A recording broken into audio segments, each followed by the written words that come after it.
اپنے بیٹے کو وصیت میں لکھتا ہے، بیٹا چھوٹا تھا جب وہ شہید ہوا، اب تو شاید تھوڑا بڑا ہو گیا ہوگا، لیکن اس نے وصیت کی کہ جب بڑے ہو تب تم سمجھ سکو. تو ایک جملہ اس نے بڑا زبردست ہے اس کے اندر، کہتا ہے کہ بیٹا اپنے آپ کو اس قابل کرنا کہ خدا تمہارا خریدار ہو جائے، خدا تمہیں خرید لے. یعنی انسان اپنے آپ کو اس قابل کر دے کہ خدا بولے کہ ہاں یہ مجھے چاہیے، یہ میرے راستے کا ہے. اب جب خدا لے لے، اب پھر کچھ بھی آپ کو نہ بھی ملے تو کوئی فرق نہیں پڑتا کہ سب کچھ خدا کا ہے.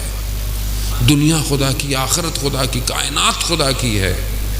تو پہچانے اللہ کے ولی کو کہ وہ بھی خدا کا نمائندہ ہے. جو اس کی طرف جائے گا دنیا اسے کچھ نہیں کر سکتی. وہ اگر ظاہری دنیا میں مر بھی جاتا ہے تو وہ ہم فیہا خالدون کے لیے ہے، وہ ہمیشہ وہاں زندہ رہے گا. یہی کمال ہے عزیزان محترم.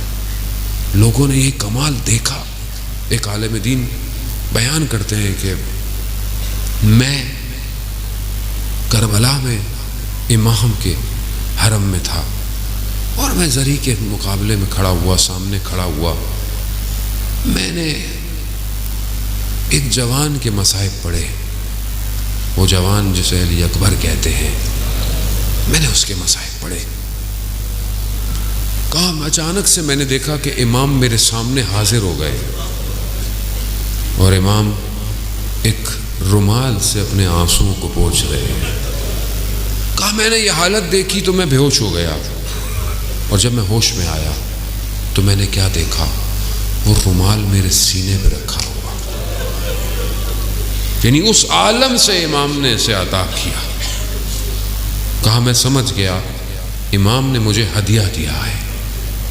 کہا میں وہ رومال لے کے گھر گیا، جہاں آیا تھا میں نے اس کے ٹکڑے ٹکڑے کر کے لوگوں میں بانٹے تبرکاً، اور ایک حصہ اپنے لیے رکھا اور اپنی زوجہ سے کہا کہ دیکھو اگر میں مر جاؤں تو اس کو میری قبر میں میری گردن کے ساتھ رکھ دینا، اور اگر تم مجھ سے پہلے چلی جاؤ تو یہ تمہیں میں دے دوں گا.